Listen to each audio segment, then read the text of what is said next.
சௌந்தர்யா செம்ம காண்டில் இருக்காங்க. அதனால பாய்ஸ புடிச்சிட்டு நான் ஒரு டாஸ்க்க குடுக்குறேன். இது என்னோட டாஸ்க்குன்னு சொல்லிட்டு ஒவ்வொருத்தருமே ரோஸ்ட் பண்ணிட்டாங்க.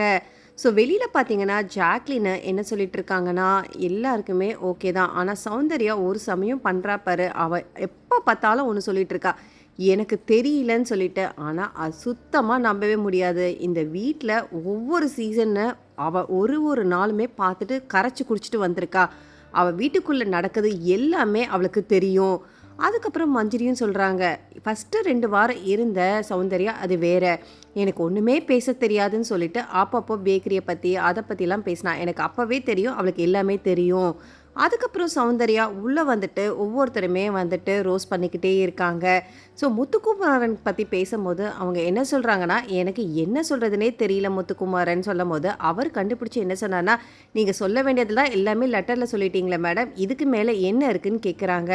இதில பார்த்தீங்கன்னா, சிவாவ பத்தி அவங்க என்ன சொல்றாங்கன்னா, "நீங்க இனிமேல் எல்லாமே பண்ணி தான் ஆகணும். இல்லன்னா அவ்வளதான். இந்த வீட்ல நான் உங்கள மாதிரி தான் இருந்தேன். இப்போ கிடையாது. ஸோ நீங்க வெளியில வாங்கன்னு" சொல்லிட்டு அதுவுமே அவங்களுக்கு சொல்றாங்க. இதுதான் சாக்குன்னு சொல்லிட்டு இவங்க சொன்னதெல்லாம் சொல்லிட்டாங்க. இப்போ பாய்ஸு, கேர்ள்ஸோட டீமு சேர்ந்துக்கிட்டு சௌந்தர்யாவ, சிவாவையுமே வச்சு செய்றாங்க. ஸோ "நீ செஞ்சதெல்லாம் ஓகேம்மா. இப்ப நாங்களும் செய்றோம். எங்கள பத்திலாம் பேசினல்ல, டாஸ்க்குன்னு சொல்லிட்டு வேற ஏதோ குடுத்தல்லன்னு" சொல்லிட்டு ஒவ்வொருத்தருமே அவங்கள ரோஸ்ட் பண்ண ஆரம்பிச்சுட்டாங்க. ஸோ இவங்களால திரும்பி பேசவே முடியல. ஏன்னா, ஏதாவது பேசினேன்னா அது வம்பாகிடும். ஏன்னா, இது பிக் பாஸோட டாஸ்க்கு.